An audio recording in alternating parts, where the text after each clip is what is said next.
Blog Talk Radio.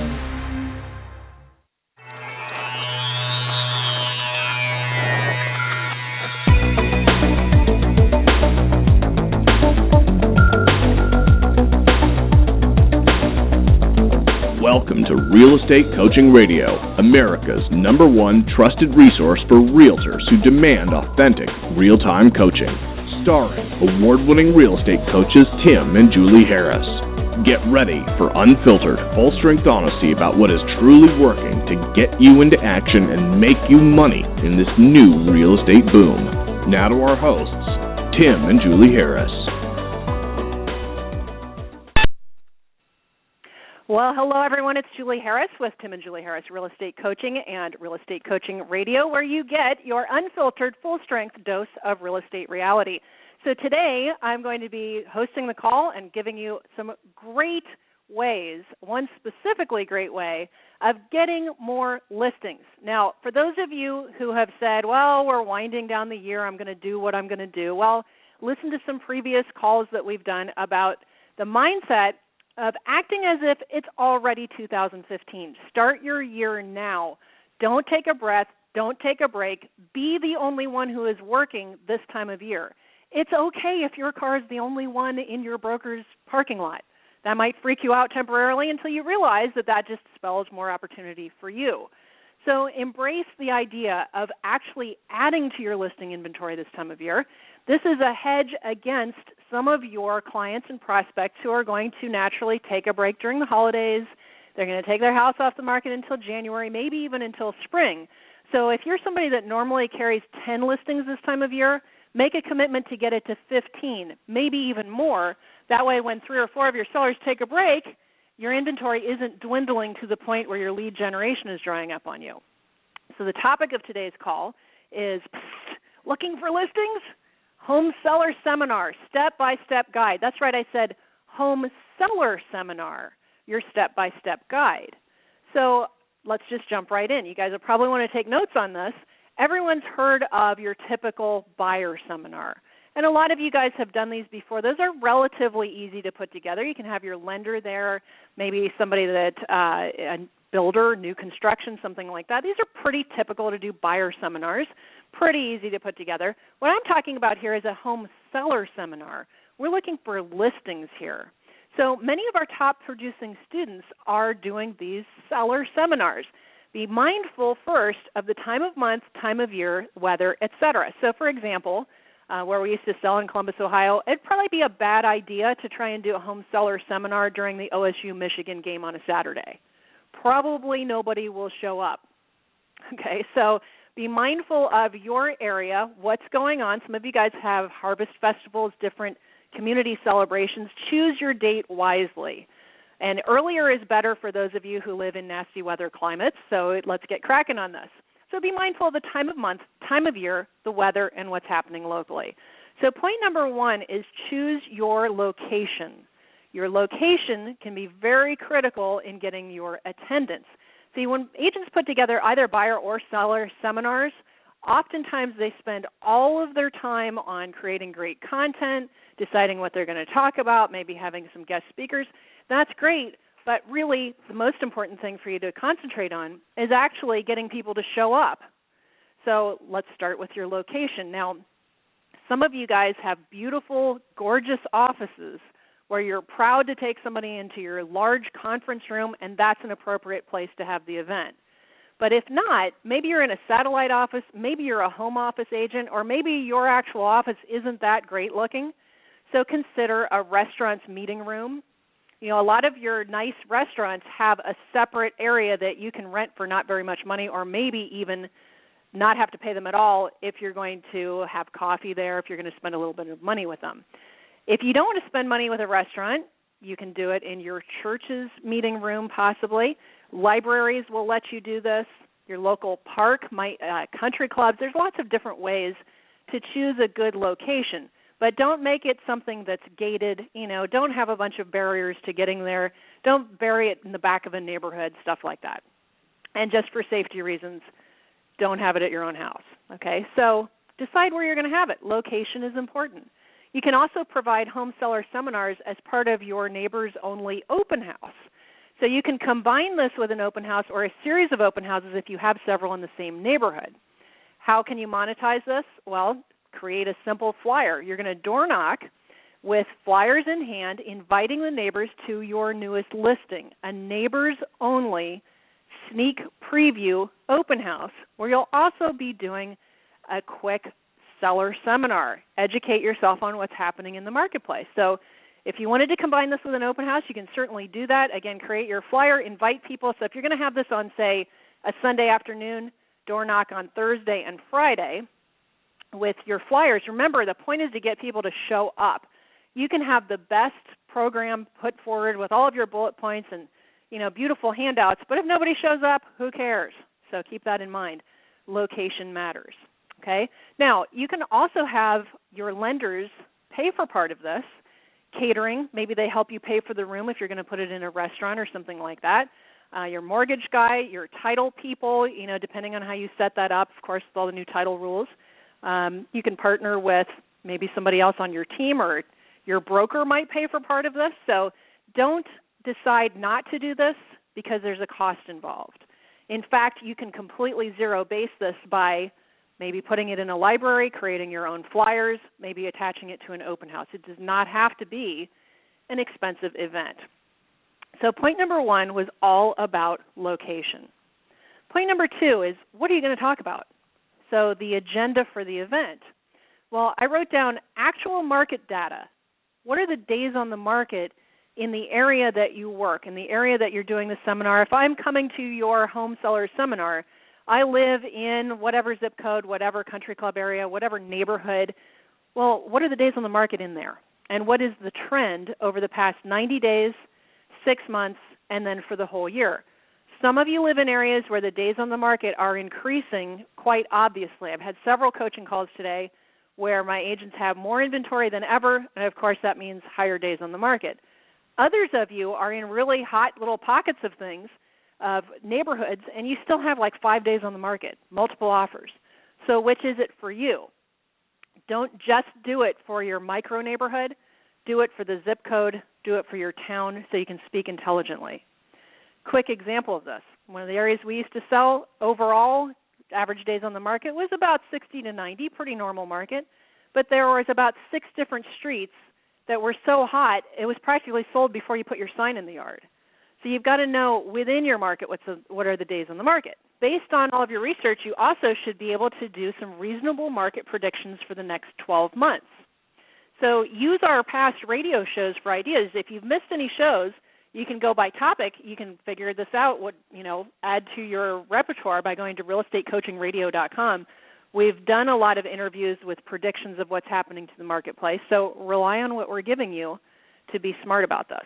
Okay, so again, realestatecoachingradio.com, share it with your friends, use the content. That's part of the reason we do this for you guys. Okay, so far in your agenda, you're going to talk about actual market data, days on the market predictions for the next 12 months.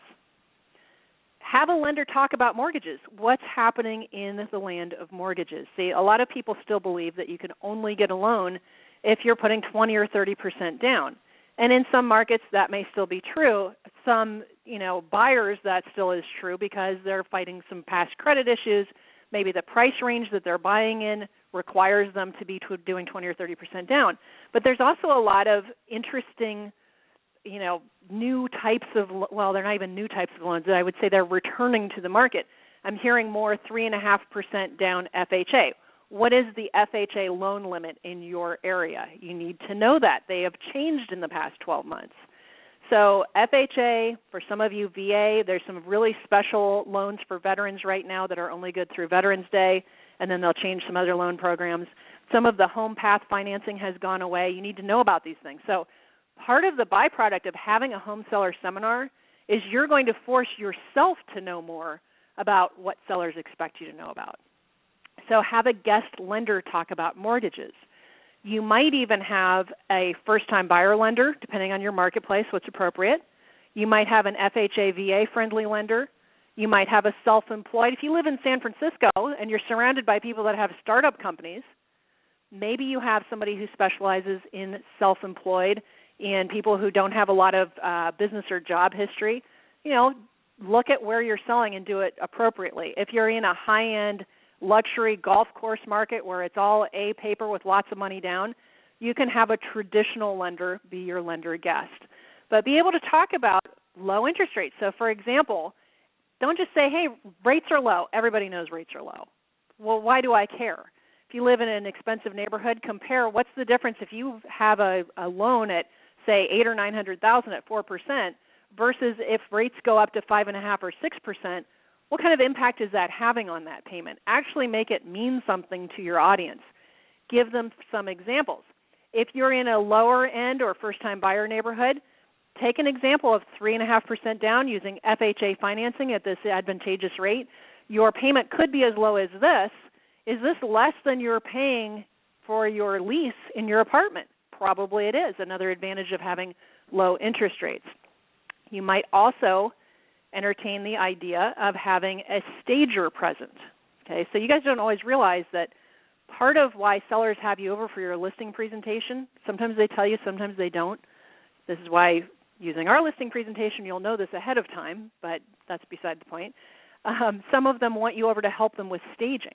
So have a stager talk about, maybe your stager comes and says the top 5 reasons that somebody buys this house versus this house are A, B, C, D, and E. You need to make sure you've got them before they walk in the door, and your foyer has to look fantastic. Those are the 2 places where decisions are made. It would be interesting for them to hear from a stager. Incidentally, stagers are potentially great lead sources for you. Some of my coaching clients have listing leads from their stager friends who oftentimes are called to a property before the potential listing agents are interviewed. So if you're not friends with a stager or 2 or 3, that might be a nice little spoke of business for you to invest in. And some of you guys, maybe you want to get a little bit more versed on staging as well. That might help you. So if it's neck-to-neck, agent to agent, and one of them knows how to stage, and that's important to the seller, and the other one doesn't, remove that obstacle. Get good at it. So again, have a guest stager as part of your seminar. All right. So the point of your presentation is to educate the sellers on what is the process and how to choose an agent. Now we're starting to make it about you. Why are you doing this anyway? Because you want listings. So remember, folks think that all agents are the same. You need to explain to the sellers what they need to be looking for in an agent. What questions should a seller be asking when they're deciding on their agent? See, this is one of those things where you guys all get really irritated when the first question the sellers ask is, can you cut your commission? Will you do it for less? Will you do it for a shorter listing contract? Well, why do they do that? Because they don't know any other way to sort you out. Normal, if there is a normal seller out there anymore, normal homeowners or sellers, we're all the same to them. And that's why they go after your commission sometimes. Furthermore, they don't know why it might be a mistake to list with their best buddy from golfing. I mean, what questions have they even asked this guy, right? How many homes has he sold? What's his average days on the market? Average list-to-sell price ratio? Things that we teach you in your listing presentation and your pre-listing package, which, again, is part of our coaching. And those of you a lot of our coaching clients listen to this every day, you guys know this. So remember that the average homeowner thinks that everybody is the same. So one of the things that I do with my coaching clients is I always put you guys on the spot. And I say, all right, so why would I want to list with you? And I'm just quiet at that point. And then usually you'll go on and on about your connections, and you're going to put my house online, and you're going to communicate better than anybody else. And everybody always sounds the same. So what about something that does matter to the seller? You have lower days on the market than average. You have a better list-to-sell price ratio. What are the questions they should be asking so that they don't just go after your commission? What are your USPs? Well, what is a USP? A unique sales proposition. We teach you 4 specific unique sales propositions that you use in your pre-listing package. So you can answer that question, what makes you different? Why would I want to choose you? How do I even decide on a listing agent? So if we want our sellers to treat us with better respect and less objections, it's our job to educate them on what they should care about. What should they be asking? So one of the things that we teach you is to give a list of questions that are included in your pre-listing package, by the way, that sellers should use when interviewing other agents. You literally go through the questions. So you can do this in your home seller seminar. Why do they need to know the answers? Because it could affect their bottom line, the speed in which the house sells, and the money that goes into their pocket. And then you give them your answers, which are, quote, the right answers, how we want them to be thinking, how you can best benefit and give them the best level of service. So we can't expect sellers to know the right questions to ask because most people only sell in every 5 to 7 years or longer, so why would they know the right questions? In your home sellers seminar, have 10 questions that sellers should care about along with your answers. You can use this as a handout to everyone in the audience. You can make it available on your website. You can, lots of different ways you can utilize this, but the point is have things that they should care about. So imagine, for example, and I love teaching this because it puts our students at such an unfair advantage. And Tim always talks about competition. It is a competitive world out there. If you go on a listing presentation as your coach or future coach, I 100% expect you to take the listing unless for some reason you don't want it. And in most cases, you will have determined that and not gone in the first place, but maybe you find out something when you're there. So imagine, if you will, you're in a competitive listing situation, and some of you guys shut down when I mentioned that because all of the listings you've had so far have been friends or family or close referrals. But realize to get to the next level of business, you're going to have to compete at some level. So unless you're happy doing what you're doing, embrace the fact that you have to get good at this stuff. This is what we do all day, okay? So I love teaching this because it gives you such an incredible advantage. So you can practice this at your seminar, but imagine in a real listing presentation, normally you have your pre-listing package, you're in control, you've done a good pre-qualification script with your homeowner. You're basically there to do the CMA, answer some questions, and close for the signature. Versus your competitor, where they walk in the door, your seller has your list of questions that they got at your home seller seminar they went to the week before. They got the 10 questions along with your answers, and they sit down that agent that's competing with you and say, I'm so glad to meet you. I have 10 questions I'd like to ask you. Now, what does that do to the other agent? Again, we teach you to compete, and we're also educating all of your future sellers through your seller seminar. Now you're putting that other agent on the spot. Well, what's 10 questions? Oh, my gosh. So they're probably not going to take the listing. It's going to give you the advantage. You can do a light version of this during your seller seminar. So the third point, you can offer something of value when you're there. Why do I really want to go? Because I'm going to walk away with something. So you're not just a public service announcement why you're so great and what's happening in the market. You're actually going to give them something.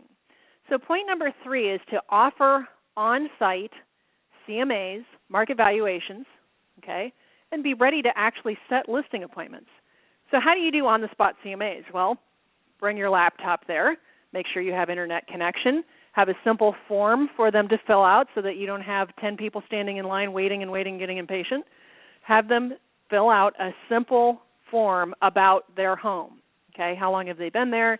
What do they feel it's worth? What are the recent sales that they're aware of? When are they moving? Contact information, email address, phone number, etc.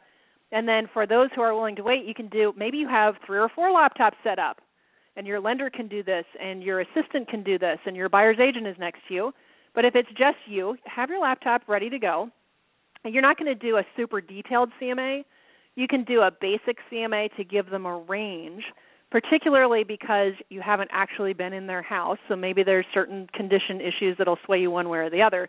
But you can at least offer your on-site comparative market analysis, and this is a great way for you to get them to sign in, have a nice-looking card stock, half-page card, which is their registration, and basically they're filling this out to get a free CMA. This also, incidentally, gives you some lead follow-up cards because that evening you're going to go home and you're going to call all of them. I have your free CMA request here. Tell me more about your situation, which, by the way, is the world's most simple script that will get you more information and help you determine how you can help somebody. So point number 3 is your CMA free market valuation, and again, have them fill out information cards. So just to go back for a second, the first point was location. Make sure it's professional. Make sure it's a good location that's easy to find. Bonus points if you can put directional signs out. You know, when we did our some of our promotions, we had 50 directional signs all over town, making sure people made it in. So there you go. Make sure you choose a great location. Point number 2 is the agenda. Market data, days on the market, trends, what's happening around you. Some of you guys have tons of new construction moving in on you. Maybe you have a talk about the impact of new construction versus trying to sell a resale home and, how all of that goes. And we might get to that in a second. Okay, so again, your point of your presentation is to both educate the sellers on the process, what's happening in the market, as well as how to choose an agent, i.e., why they want to choose you. Point number 3 was offering a free CMA market valuation so that you're giving them something of value. And again, be ready to set some actual listing appointments. And in fact, your goal should be to set listing appointments while you are still there. Have your agenda, your calendar ready. Have your iPhone calendar, however you keep track of your schedule. Be ready to actually close for listing appointments. Why do you even go to a home selling seminar? Well, chances are good you're thinking about selling. So remember, ABC, always be closing. Don't just have a great event and let them all ride off into the sunset with no contact information, no follow-up, and no appointments. You're going to be disappointed if that's how you handle it. So for some of you, you're freaking out because you've never done this before. You are not necessarily super comfortable presenting yet. This is one reason why you hire a coach, by the way. But here's the thing. It's okay if your first few events are a little bit rocky. That just makes you real. That's okay. Don't give up. You can make this a major listing lead generation spoke. I'll give you an example. A lot of my coaching clients are doing Halloween and Thanksgiving events for their center of influence, either past client appreciation parties or something like this. Well, the first time they do it, it's always a little bit rocky. There's always weird things that happen, anything from paying retail for pumpkins that they're going to auction to next the time they do it, they're going to pay wholesale for pumpkins, right? So one of my clients has a file called Best Practices Checklist.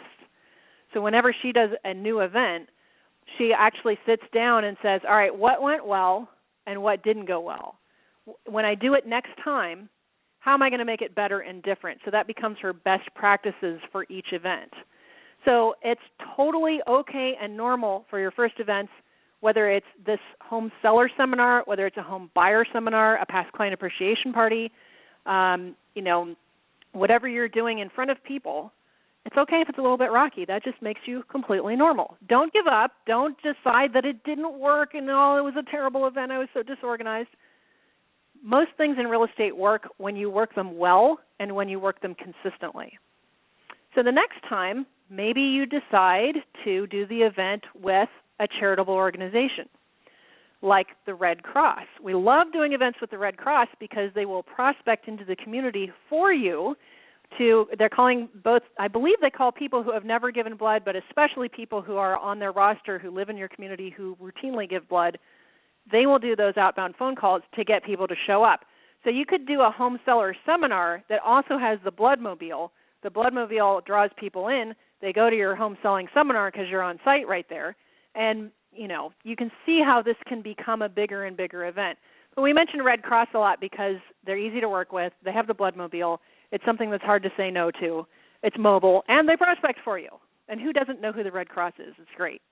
Okay, so maybe you can rent a movie theater and provide a free movie after they hear your presentation. Almost any theater will gladly rent a theater for a private event.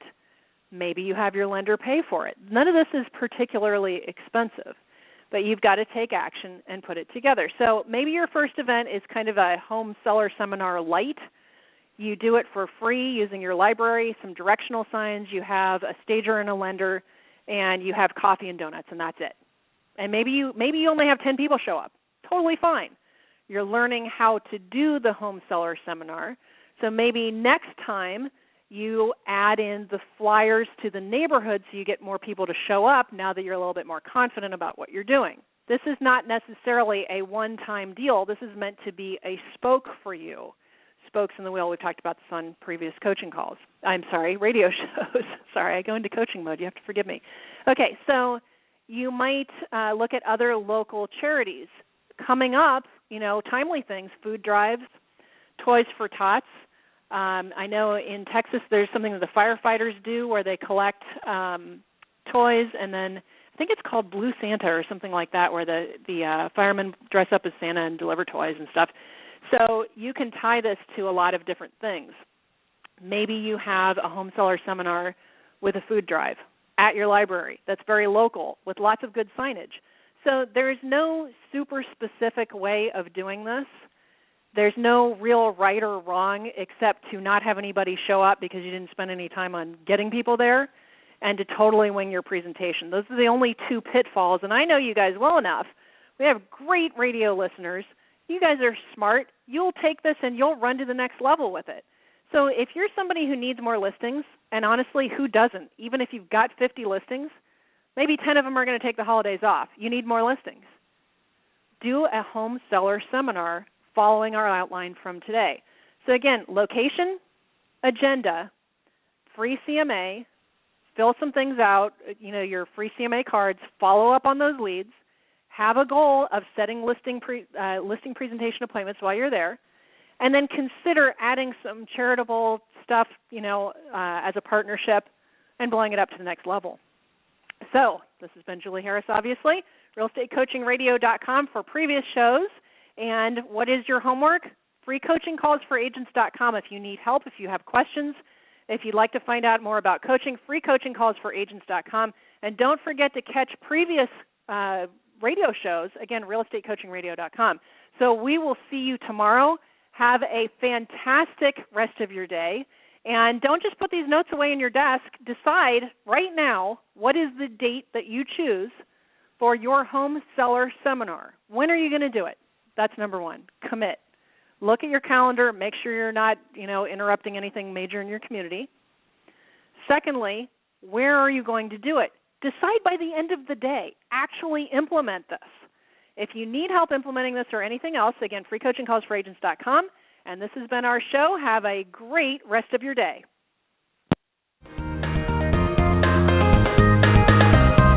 This program has been a presentation by Tim and Julie Harris, Real Estate Coaching. For more information on our real estate coaching and training programs, visit our website at timandjulieharris.com. Remember to tune in weekdays at noon for upcoming shows. And until next time, thank you for listening to Real Estate Coaching Radio with Tim and Julie Harris.